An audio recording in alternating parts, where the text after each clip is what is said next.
Good to have Paul Finebaum with us on SportsCenter AM. Paul, big win for Georgia over Clemson. Maybe not big offensively, but they did hold the Tigers to 3 points. So to you, Paul, did last night's performance say more about Georgia's defense or about Clemson's offense? I think it said a lot about Clemson's offense. They have serious offensive line problems, Randy, as any person in the stands or around the country watching that game could tell.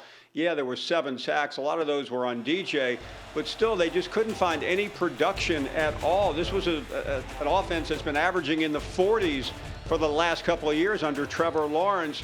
And you have to give some of the credit to the Georgia defense, and conversely, Clemson's defense is fantastic. But against quality teams, they have not looked that great in recent years. Remember the Ohio State game at the end of last season and this one.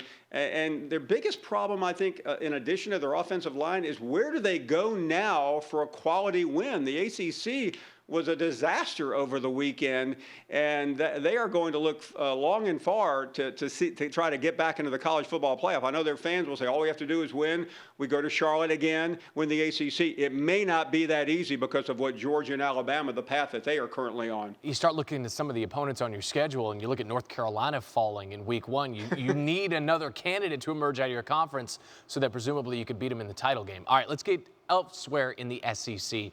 What impressed you the most about what you saw from Bryce Young against Miami, Paul? Was that really his first start? I mean, this was a kid that last year played behind Mac Jones. He didn't get in very often because there was no reason to put him in because Mac Jones was absolutely perfect.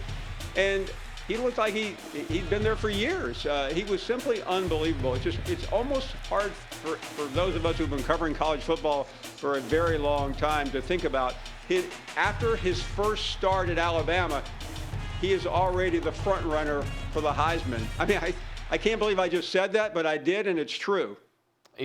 I mean, listen, 4 touchdowns in his debut. I don't think anybody could argue that. Now, 3 ranked teams in the ACC, Paul, they fall this weekend. How concerning is that? Just 1 week in now for this conference. Well, I mean, we talked about North Carolina a moment ago, but as you go through that league, Virginia Tech had the only really quality win, I would say, and that was against North Carolina. But some of the losses were just inexplicable. Duke losing to Charlotte Friday night. What about Georgia Tech losing to Northern Illinois? I'm not laughing at the other schools because both programs are good, but if you're in the ACC and you're trying to prop that league up, which ultimately means a lot for a school like Clemson, you have really an almost impossible task right now, and Dabo can run his mouth all he wants about, we play in a quality league, but anybody watching over the weekend would beg to disagree. It's the first time that a conference has had multiple preseason AP top 10 teams lose their season opener since the Pac-10. Yes, it was the Pac-10 in 1989. That's Paul Finebaum with the insight on SportsCenter AM. So Bryce Young's day cut his Heisman odds in half. You heard Paul say it. He's now a favorite. Yeah, he's the favorite at Caesars Sportsbook. Both Spencer Rattler, and DJ Uiagalelei saw their odds grow longer after their performances. Maybe more because, man, did Bryce Young light it up. Thanks for watching ESPN on YouTube. For live streaming sports and premium content, subscribe to ESPN+.